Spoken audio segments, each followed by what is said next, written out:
саламатсыздар ма? Бүгін біз өте қызық тақырып көралмаушылық немесе іштарлық туралы. Іштарлыққа психологиялық тұрғыдан мен сипаттама жасап, не ол нәрсе? Ол сезім қандай сезім? Бізге не үшін қажет? Енді бізге берілген екен бір қызметі бар ол нәрсенің. Не үшін қажет? Оны қалай қолдану керек, немесе қалай қолданбау керек? Оны қабылдау керек па, қабылдау керек емес па? Не нәрсе ол өзі бізді өлтіріп бара жатқан? Мысалы біреудің бойында бір қасиетін көргенде, немесе біреудің бір жетістігін көргенде, немесе біреудің бір саладағы жетістіктеріне қарап, түріне қарап та көралмаушылық пайда болуы мүмкін. Неге мені осы сезім өлтіріп бара жатыр деген сұраққа жауап іздеген адамдарға осы видеом арналады. Не ол көралмаушылық дегеніміз? Неге керек бізге бұл нәрсе? Мысалы, көралмаушылық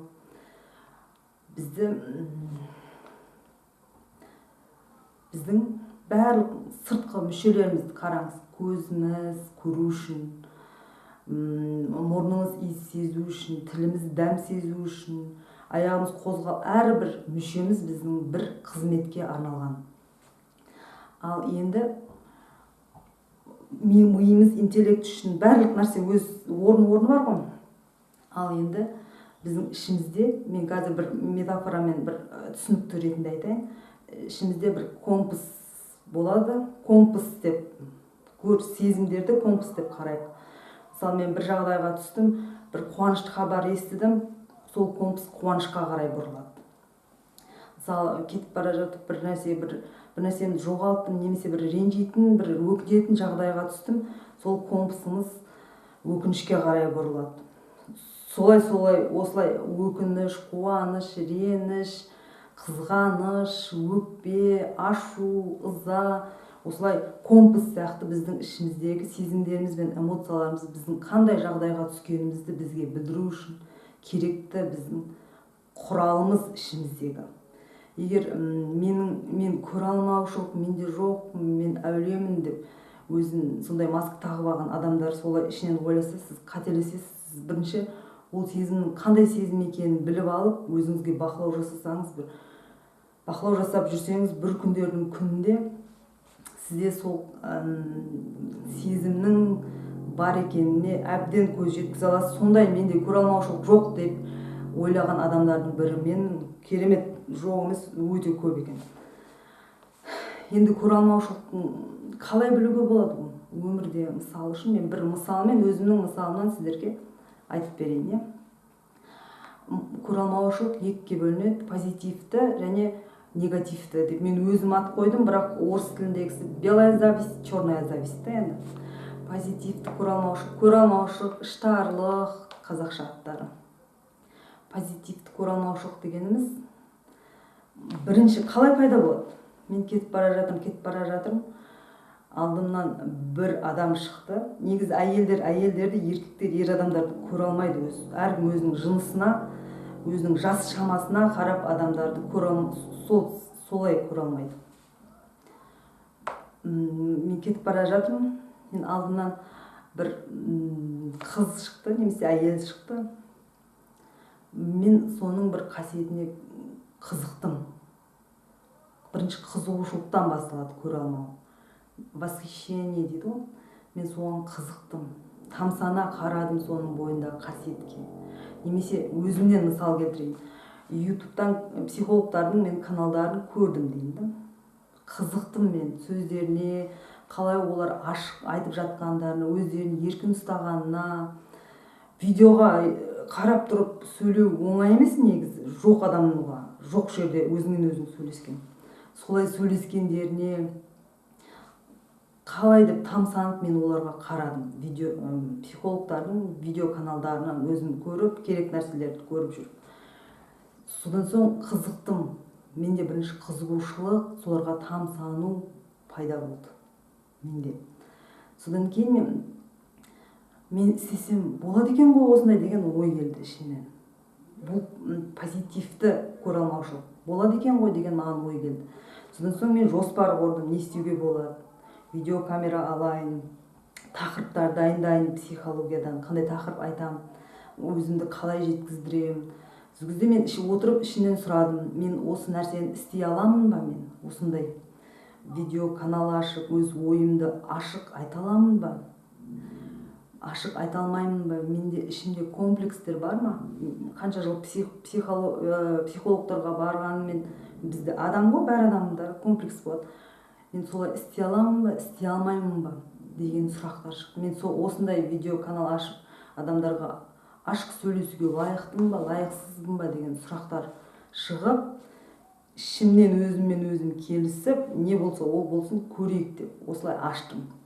Бұны позитивті көре алмаушылық, позитивті іштарлық дейді. Мен біреудің бойындағы қасиетіне, жетістігіне қарап, ол психологтардың видео каналындағы ақша, қаржылық мәселе екінші мәселе, бірінші мәселе соны жеткіздіруі, ол тұлғалық өсуді білдіреді. Адамның еркін сөйлей алып, өз ойын көп адамның алдына жеткізе алу, ол деген бір жетістік, өзінің ішкі тұлғалық жетістігі. Солай комплекстерін жеңіп та, ең бастысы менің жемісім деген сөз да бұл. Мен сол адамдардың сол қасиеттеріне қызығып, еркін сөйлегендеріне қызығып, тамсанып, көре алмай, бұл жерде осы нәрсе көре алмай, тек қызығып қоя салсаңыз, ондай нәрсе істемейсіз ғой, ол бір жерде қалып кетеді, ол мына зор нәрсе істепті десін, қояды, сонымен қалады бір жерде. Көре алмаушылық сезімі шығып, содан соң ол мен өзіммен өзім сөйлесіп, сол нәрсені жоспар құрып, жасап, шығарып, ұсынып шығарып отырмын. Бұны позитивті көре алмаушылық дейді. Ал енді негативті көре алмаушылық дегеніміз не? Қазір күшті нәрсе болады, тыңдаңыздар. Мысалы, мен солай видеороликтерді көрдім, психологтардың каналдарын көріп жатырмын. Ішінен қызығушылық шықты, тамсану шықты, қалау шықты. Менде осындай нәрсе, қалау, осы жерден ұмытпаңыз, мен қалап жатырмын, мынандай канал ашсам екен деген қалау мен шықты. Мен сол нәрсені істегім келеді. Ішіміздегі балалық бөлігіміз қалайтын біздің. Қалайды мен балалық бөлігім сондай нәрсе ашып, сондай нәрсе жеткіздірген адамға. Бірақ сол кезде мен отырып, біздің мама, әке шешеміздің сөздері бар ғой, сен өзіңді кім санап жатсың, сен қолына келмейді, қоя сал деп. Мама болсаңыз, балаңызға солай айтсаңыз, ертең өзін тартатын болады сондай. Қоя сал, сен қолынан келмейді, сөйлеме, былай отыр, баланы шеттетсе, сондай осындай, мысалы, менде қазір көре алмаушылық шықты ғой, мынандай нәрсе істесем екен деген бастаймыз. Мен қалап отырмын сондай психологиялық канал ашу. Істегім келеді, ішіндегі балалық бөлігім, мен осыны қалаймын деп шықты. Мен ана бір видео каналдарды көріп тамсандым, қызықтым. Бірақ мен өзім отырып, оған ары қарай әрекет жасап, сол нәрсені ашып істеу үшін, мен ішіндегі менің тұжырымдамаларым бар, әке шешемнің құйып қойған миыма. Сен лайықсызсың, қолынан келмейді, болмайды, ол бәрібір нәрсе. Ішінесе істемей ақ қой, сен өмір істесең де қолынан не келеді өзі деген сөздер бар ғой, балдарға емін еркін айта беретін. Сол сөздер шығады да, ол адам өзін тарта бастайды. Сөйтіп та бағана қызығушылық орындалған жоқ қой. Бір көреді, жоқ, мен лайықсызбын, істемей ақ қояйын, мен ол нәрсеге бәрібір, ол нәрсеге қолым жетпейді деген тұжырымдамаға ақыры точкаға келгеннен кейін, сіздің тамсанып, қызығып, қанша қолыңыз жетпейтініне көз жеткен нәрсеңіз, сіз қатты қол жеткіздіре алмай, сол нәрсеге ұмтыла берсеңіз, сіздің ішіңізде не шығады? Психикаңыз қорғап қалу үшін защитный қорғаныс механизмдері шығады да, сіз ол адамды қаралап бастайсыз. Ол канал ашса да, сол қарап отырып, мысалы, бәр адамның қателігі бар, сол психологтың қателігін тауып, бұны сауатсыз, бұл істеп айтып отырған сөзін қарап, мына жерде қателесті, әшейін видео роликтерді өзін көрсету үшін немесе әшейін шығарып отыр ғой бұл нәрсені деп, мен өтірік тұжырымдамалар айтам. Менің бағанағы көре алмаған адамыма қаралаймын да мен. Осыны қара, негативті көре алмаушылық деп атаймыз. Негативті көре алмаушылық. Бір нәрсені ұзақ уақыт қаладым, сол нәрсеге қол жеткіздіре алмадым. Ана адамның бойындағы бір қабілетіне ма, бір жетістігін менде де болуды қаладым, ұнаттым сол нәрсені. Бірақ мен қол жеткіздіре алуыма сене алмаймын ішімнен, миыммен. Мен оған лайықсызбын деген тұжырымдамалар шығып, содан соң менің көре алмаушылығым агрессияға айналады. Агрессияңыз сіздің, сол агрессияны сол адамға шығара алмайсыз ғой, сіздің ішіңізде ол адамның ешнәрсесі де кетпейді сіздің көре алмағаныңызға. Содан соң агрессияңыз, көре алмаушылықтың зияндылығы қандай? Көре алмаушылықтың зияндылығы, егер әйел зат ең бірінші сондай агрессияларыңыз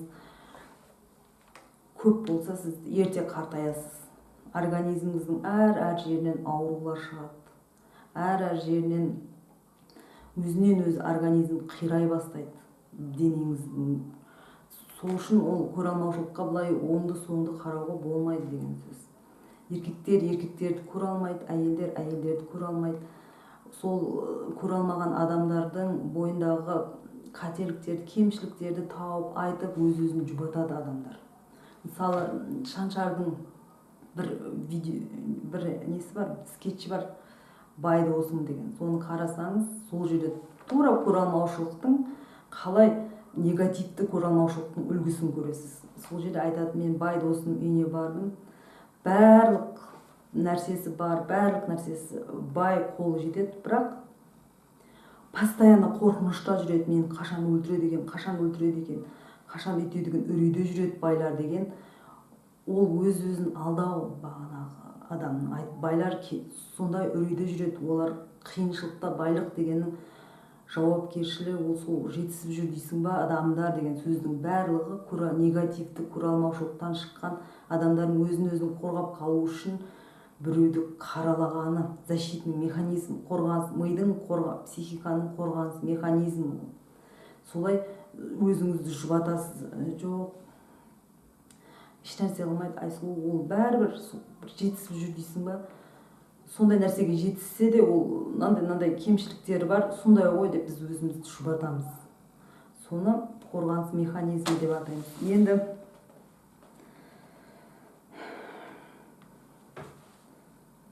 байлығын, адамдар бір-бірінің сұлулығын, тұрмысқа шыққан қыздар, тұрмысқа шықпағандарды, тұрмысқа шыққан қыздарды, баласы бар, семьясы бар адамдар, басы бос жүрген адамдарды көре алмайды, сөйтеді. Сылтаулар айтады, қаралайды, психикасы шыдай алмай жатыр, жасай алмайды, сол жасағандай нәрсені жасай алмаймын деген сөз.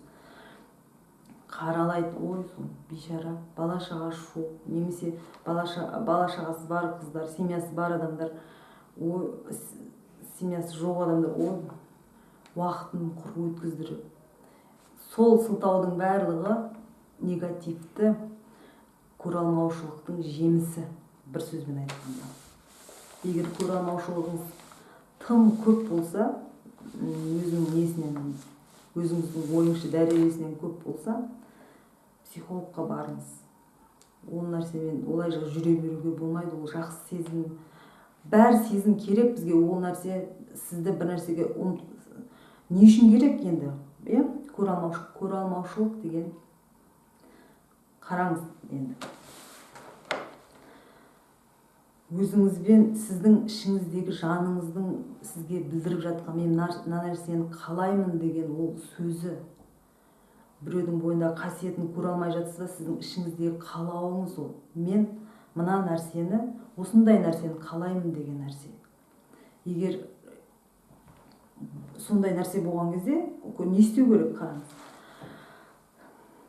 Тоқтатып, көре алмаушылық бастағаннан. Бір нәрсе өз денеде жыбырлап, ашу, агрессия пайда бола бастайды, өзінен өзі.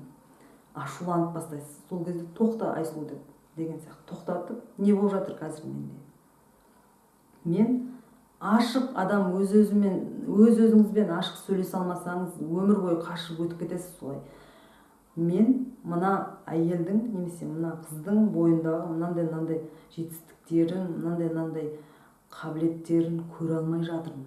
Мысалы, мен осы нәрсені ашық өз-өзіңізбен сөйлесіп, енді соған жету үшін не істеуге болады? Мен де сондай нәрсені қалаймын өзім бойымда. Ол адамды қараламай жақсы, одан да үлкен жетістіктерге жетсін деп қойып, өзіңіз үшін онда да мен не істей аламын енді? Сондай қабілеттер, сондай жетістікке жету үшін не істей аламын? Содан соң жоспар құрып, мен мынандай нәрсе істесем, былай істей аламын. Немесе сол нәрсеге жетудің басқаша жолдарын қараңыз. Мен өзім қанша уақыт өзімнің бір негативті көре алмаушылығым туралы айтып кетейін да. Менің бір досым бар еді. Осы менің көре алмаушылығым кесірінен біз айырылысқанбыз. Ол шетелге оқуға түсті. Көре алмаушылық кейін, мысалы, сізге не құндылық болса, сол нәрсені көре алмайсыз. Мысалы, сіз білімді ізденуді мен жақсы көремін, маған сол құндылық. Мен біреу ізденіп, докторантура немесе бір оқуға түссе, мен соны көре алмаймын. Ашық айтайық та. Егер сізге ақша құндылық болса, сіз ақша тауып жатқан адамдарды көре алмайсыз. Егер сізге билік құндылық болса, сіз билікте жүрген адамдар, билікке, жетістікке жеткен адамдарды көре алмайсыз. Сізге карьера құндылық болса, сіз карьерадан жетістіктерге жетіп жатқан адамды көре алмайсыз деген сөз. Сол нәрселер, егер маған ақша керек бар нәрсеге, бірақ карьера деген маған құндылық болмаса, мен карьераға жетістікке жетіп жатқан адамды көрсем де маған әсер етпейді ол нәрсе. Ондай көре алмаушылық сезім шықпайды. Мен жақсы деп өтіп кетесің. Еш нәрсе әсер етпейді, менің бойымда еш нәрсе болмайды деген сөз. Енді мен бағанағы өзім мысалыма келтірейін. Мен қалай шештім бір негативті көре алмаушылық. Сіз соған қарап өзіңіз шешіп аласыз. Менің досым болған ұзақ жылдар бойы. Ол шетелге оқуға түсті. Менде жаңа нәрсені үйрену, білім алу деген құндылық бар. Мен сол адамды, досымды мен көре алмай бастадым, өзімнен өзім. Неше басталды. Ол айта береді маған, жаза береді, мынандай нәрсе болды, бүгін мына жерге барып, мен мынандай нәрсе үйрендім, мынандай екен деп көп нәрселер айтады. Бірақ мен ішімде бір нәрселер кетіп жатыр, қайнап.